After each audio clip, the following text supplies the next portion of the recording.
Lietuvos valstybės atkūrimo diena buvo švenčiama ir Airijoje.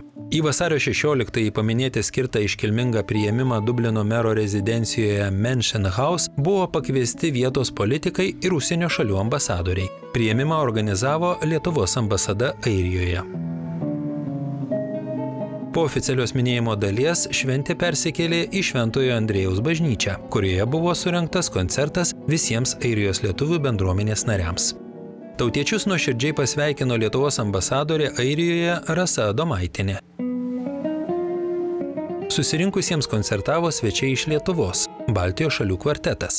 Jaunų talentingų klasikinės gitaros atlikėjų kvartetas, kurį sudaro 3 muzikantai iš Lietuvos ir 1 iš Belgijos. Maloniai nustebino klausytojus savo meistriškumu.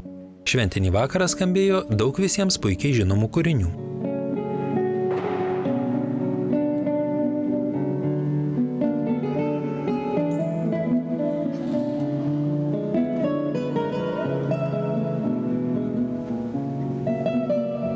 Kiekvieną kartą labai smagu atvažiuoti į kažkokią naują šalį, nes vis tiek kiekviena šalis turi savo specifiką, savo kažkokių įdomių dalykų ir džiaugiamės, kai mus pakviečia kažkur tai atvažiuoti naujai, tai vat į Airiją atvažiavom pirmą kartą pagaliau ir tikrai čia labai smagu, nors atvykom tik vakar labai vėlai vakare, bet jau šiandien pakankamai daug ką spėjom nuveikti ir šiek tiek pasivaikščiojom Dubline, patiekalų tokių airiškų pavalgėm. Ir publika šiandieną irgi labai buvo tikrai maloni, šilta ir labai daug gražių žodžių sulaukėm po koncerto. Tas labai svarbu, nes muzikantų abipusis ryšys yra, tas grįžtamasis ryšys yra labai svarbus įkvėpimas kitiems pasirodyti.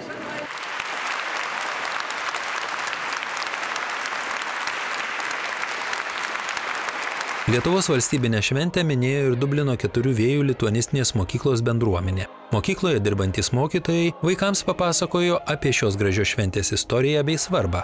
Pakvietė mokinius kartu sugiedoti tautišką giesmę.